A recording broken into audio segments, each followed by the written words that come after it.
What's going on, boys and girls? We're gonna make a recipe today. It's basically a chuck roast cooked in a bag. Found it over at forget which store I got it. It was Publix, Winn-Dixie, one of those stores. Got it there. I said, you know what? I'm gonna try this. It's something new. It's supposed to be already seasoned. Chuck roast is normally pretty good anyway, so this will be a short video. Just kind of bear with me.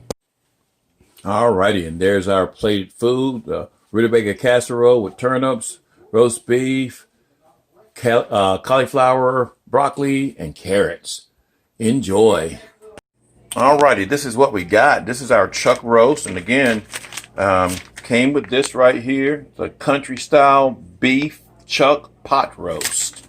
And it's got all the juices in it, no prep, no mess, keep refrigerated. We're going to preheat our oven to 350 degrees, put it on a baking sheet, put 2 pinholes on the package, let it cook for 90 minutes. All right, they want you to put it on some foil, and we're going to make 2 little holes. We're going to make one here and one here. I put it on foil in case something spills out, and it can spill out on that sheet there, that aluminum foil. Alrighty, we're going to sit it in the oven, 90 minutes on the clock, and we'll check back here shortly.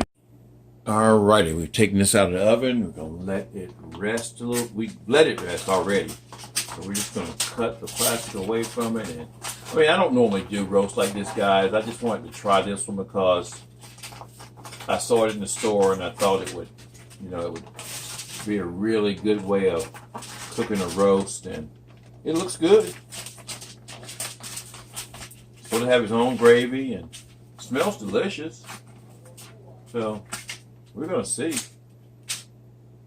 We're gonna see what it tastes like, and hopefully it's good.